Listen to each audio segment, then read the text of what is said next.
Movie start होती है तो हमें एक बेथ नाम की लेडी को दिखाया जाता है, जिसे देखकर पता चलता है कि ये बहुत ही ज़्यादा डिप्रेस्ड है। और यहाँ हम बेथ को देखते हैं, वो सारी रात ड्रिंक करती है, फिर अपनी शादी की वीडियोस देखने के बाद सोने चली जाती है। जब वो सोने जाती है तो वो अपने हस्बैंड को याद करती है और ये विश करती है कि काश वो इसके साथ होता। तभी मेन डोर को कोई नॉक करता है और यहीं पर मिरर में एक रिफ्लेक्शन दिखाया जाता है, लेकिन यहाँ पर कोई नहीं था।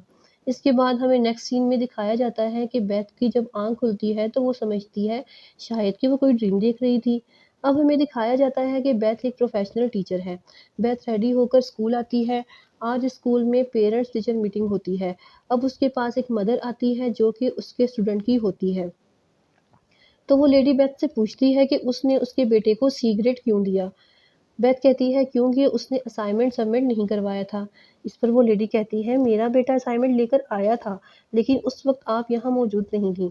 ये सुनकर बेथ सॉरी बोलती है और उसके बेटे का बी ग्रेड कर देती है। लेकिन वो लेडी अपने बेटे का ए ग्रेड चाहती है। फिर बेथ उसको बताती है कि मेरे हस्बैंड ने लास्ट थर्सडे सुसाइड कर ली थी। ये सुनकर वो लेडी चुप कर जाती है। अब आगे हम देखते हैं कि वो बेथ अपने घर पर है और अब अपने हस्बैंड की डायरी को देख रही थी, जिसमें उसके हस्बैंड ने एक हाउस का स्केच बनाया हुआ था, जो कि एक लेक के पास था। बेथ यहाँ पर ये बात भी नोटिस करती है कि उसने यहाँ रिवर स्केचेस भी बना रखे हैं, जैसे कि शायद कोई मिरर इमेज हो, लेकिन बेथ को कुछ भी समझ नहीं आती। फिर डायरी को रखकर वो सोने चली जाती है। अगली सुबह उसका म्यूज़िक सिस्टम अपने आप बजने लगता है और साथ ही वो फ़ोन चेक करती है और देखती है कि ओवन का मैसेज आया हुआ है। साथ ही कोई वॉइस सुनाई देती है। वो विंडो के पास जाकर देखती है तो उसे वहाँ अपना हस्बैंड नज़र आता है, जो कि लेक वाले हाउस के पास खड़ा था। तभी बेथ की यहाँ आँख खुल जाती है, जिससे पता चलता है कि बेथ कोई ख्वाब देख रही थी। अब बेथ इस ख्वाब से बहुत ज़्यादा डर जाती है। फिर वो अपने हस्बैंड के फ़ोन को चार्ज करके चेक करती है, लेकिन यहाँ पर उसे कोई भी मैसेज नहीं मिलता। लेकिन यहाँ पर जब वो फ़ोन की गैलरी को चेक करती है, तो उसमें उसे एक लड़की की तस्वीर मिलती है, जो कि साइड पोस्ट से ली गई थी। उसे वो लड़की बिल्कुल अपने जैसी लग रही होती है। अब वो अपनी फ्रेंड को वो तस्वीर दिखाती है, तो उसकी फ्रेंड कहती है, "शायद ये तुम ही हो।" लेकिन बेथ उसको कहती है, "मेरे पास ऐसे कोई कपड़े नहीं हैं।" इस पर उसकी फ्रेंड क्लैरा उससे कहती है, "इन सब बातों को अब छोड़ दो और अपने हस्बैंड के साथ गुज़रे हुए अच्छे मोमेंट्स को याद करो। शायद वो भी तुम्हें चीट कर रहा था।" इसके बाद बेथ और उसकी फ्रेंड एक बार में जाते हैं और वहाँ खूब ड्रिंक करती हैं। उसके बाद उसकी फ्रेंड बेथ को घर छोड़ने आती है और तभी बेथ उसको एक स्टोरी सुनाती है कि जब वो 17 साल की थी, उसका एक बहुत बुरा एक्सीडेंट हो गया था। उसकी कार खाई में गिर गई थी, उसके लंग्स फट गए थे और उसका हार्ट तकरीबन 4 मिनट के लिए बंद हो गया था। लेकिन फिर भी किसी तरह डॉक्टर्स ने उसे बचा लिया था। ये स्टोरी सुनाते-सुनाते बेथ सो जाती है। फिर एकदम से उसके घर का म्यूज़िक सिस्टम ज़ोर-ज़ोर से बजने लगता है और बेथ डर के उठ जाती है। अब वो घर में अकेली होती है और ज़ोर से चिल्लाती है और कहती है कि जो भी है अब सामने आओ। फिर वो देखती है कि कुछ लड़कियाँ उसके घर के पीछे से आ रही हैं और फिर लेक में जाकर कूद जाती हैं। बेथ लाइट से लेक में जाकर देखती है, लेकिन यहाँ पर कुछ भी नहीं था। तो फिर दूसरे लम्हे वो एक दूसरे घर को देखती है जो कि लेक के उस पार था और फ़ौरन फिर गायब हो जाता है।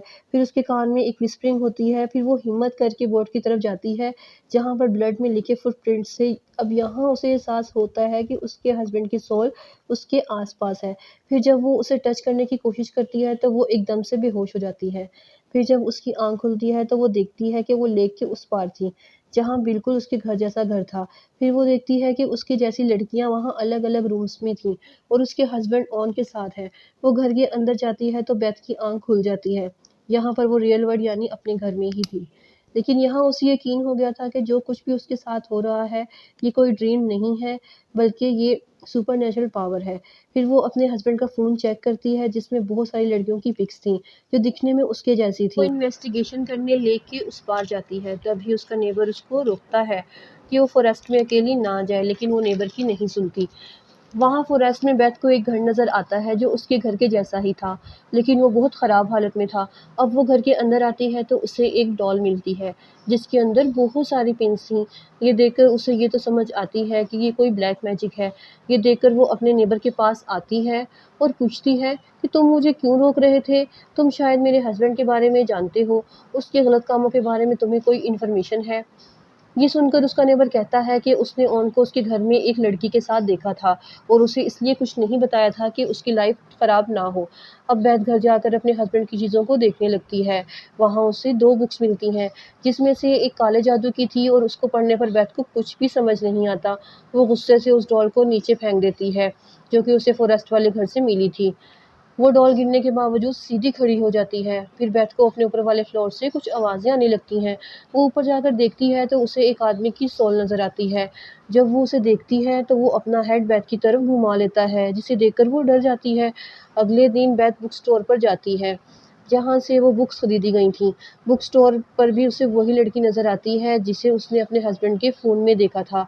फिर वो उस लेडी से अपने हस्बैंड के बारे में पूछती है, जिस पर वो शॉक्ड हो जाती है और बताती है कि शायद वो उसके हस्बैंड को जानती थी, लेकिन उनका आपस में कोई रिलेशन नहीं था। उसके बाद बेथ अपनी फ्रेंड के पास जाती है।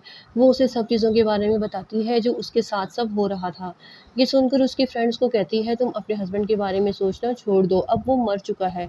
रात को जब बेथ अपने घर आती है तो वही लेडी उसे दोबारा मिलने आ जाती है, जिसको उसने बुक शॉप पर देखा होता है। वो उसे बताती है कि उसका हस्बैंड को वो इतनी अच्छी तरह नहीं जानती, बस वो अच्छे फ्रेंड्स थे, और बताती है कि तुम्हारा हस्बैंड तुमसे बहुत मोहब्बत करता था। फिर वो चली जाती है। उसके बाद बेथ बहुत ज़्यादा ड्रिंक करके लेक की दूसरी तरफ घर में जाती है, जहाँ अपने हस्बैंड की सोल को बुलाती है, लेकिन वो वहाँ नहीं आती। तभी उसका पाँव वहाँ स्लिप हो जाता है। जब लाइट से वो वहाँ देखती है तो वहाँ बहुत ज़्यादा डेड बॉडीज़ होती हैं। बेथ बहुत ज़्यादा डर जाती है और वहाँ से भागकर अपने घर आकर सोचती है कि ऑन ऐसा नहीं कर सकता, और रोते हुए वो अपने हस्बैंड को याद करने लगती है। फिर अचानक वहाँ किसी की प्रेजेंस फ़ील होती है। वो वॉशरूम के मिरर में देखती है जहाँ हेयर लिखा होता है। यहाँ बेथ उस सोल को फ़ील करती है और शायद वो सोल भी बेथ को फ़ील कर रही होती है। फिर वहाँ एक व्हिस्परिंग होती है तो झटके से बेथ उस सोल को छोड़ देती है। लेकिन बेथ वॉशरूम से बाहर जाने लगती है तो वो मिरर में देखती है कि उसके जैसी कोई लड़की है जिसे उसका हस्बैंड मार रहा होता है। तभी एक सोल आके बेथ का गला दबा देती है। उसे दरवाज़े में मारती है, जिससे दरवाज़ा खुल जाता है। उसके बाद बेथ अपने बेडरूम में आ जाती है, जहाँ वो देखती है बहुत सारी लड़कियों की सोल है जो कि छुपने की कोशिश कर रही हैं, और फिर से वो अपने हस्बैंड को देखती है जो कि किसी लड़की को फिर से मार रहा होता है। अब बेथ ये बात नोटिस करती है कि वहाँ पर उसके अलावा कोई और सोल भी है, जो उसे खींचकर दूसरे रूम में ले जाती है। वो बेथ को वहीं ले जाती है जहाँ उसके हस्बैंड ने सारे कत्ल किए थे। फिर वो देखती है कि उसने अपना सर अपने हस्बैंड की गोद में रखा हुआ है, और फिर से यहाँ उसके हस्बैंड के कान में व्हिस्परिंग होती है और वो उसका गला दबाने की कोशिश करता है, लेकिन वो उसका गला दबा नहीं पाता। तभी बेथ उस परछाई से पूछती है कि तुम कौन हो? तभी परछाई उसे जवाब देती है, आई एम नथिंग, मैं कोई भी नहीं हूँ। लास्ट टाइम तुमने मुझे तब फ़ील किया था जब तुम्हारा एक्सीडेंट हुआ था, इस वक़्त तुम बच गई थी। फिर यहाँ हमें ठीक बात का पता चलता है कि ये परछाई कोई और नहीं बल्कि डेथ होती है। जब आखिरी टाइम में बेथ एक्सीडेंट के बाद ज़िंदा हो गई थी, तब से डेथ बेथ के पीछे पड़ी थी। वो उसे यहाँ से ले जाना चाहती थी, लेकिन उसका हस्बैंड उसे यहाँ से बचा लेता था। उसके हस्बैंड ने ही डेथ को भड़काने के लिए एक मिरर हाउस बनाया था। फिर वो वहीं पर बेथ जैसी लड़कियों को लाता था और डेथ की व्हिस्परिंग के बाद वो उन लड़कियों को मार देता था। बेसिकली यहाँ पर जो डेथ है वो ऑन से ही बेथ को मरवाना चाहती है।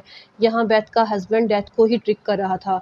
यहाँ पर हम देखते हैं कि फिर से डेथ बेथ की सोल को ही बंदी बना लेता है, क्योंकि डेथ यहाँ बेथ को खुद नहीं मार सकती, उसको अपनी जान खुद ही लेनी होगी, तभी वो उसकी सोल को मार पाएगा।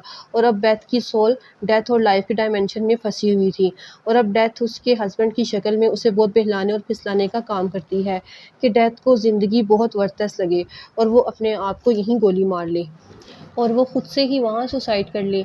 लेकिन वहाँ उसकी फ्रेंड आ जाती है। वो बेथ को चिल्ला कर जगाने की कोशिश करती है। दूसरी दुनिया में बेथ को अपनी फ्रेंड की आवाज़ सुनाई देती है। तभी वो होश में आ जाती है और देखती है कि सुबह हो चुकी है और वो बोट में गन लेकर बैठी होती है। तभी उसकी फ्रेंड स्विमिंग करते हुए बोट की तरफ आती है और उसे किनारे तक ले आती है। अब यहाँ पर हमें ये बात पता चलती है कि बेथ के हस्बैंड ने सुसाइड क्यों किया था। वो यहाँ पर समझ गया था कि डेथ उसकी वाइफ को मरवा ही देगी। वो इस बात से सुसाइड कर लेता है, इसलिए उसने खुद को ही मार लिया, क्योंकि वो अपनी वाइफ को नहीं मारना चाहता था। वो बेथ से बहुत ज़्यादा प्यार करता था। तभी वहाँ पर उसका नेबर भी आ जाता है, जो कि उससे पूछता है कि तुम्हें क्या हुआ है? इस पर बेथ उसको जवाब देती है कि मुझे कुछ नहीं पता मेरे साथ क्या हुआ है, और तभी वो बोट पर किसी सोल की प्रेजेंस को फ़ील करती है। यहीं पर मूवी एंड हो जाती है।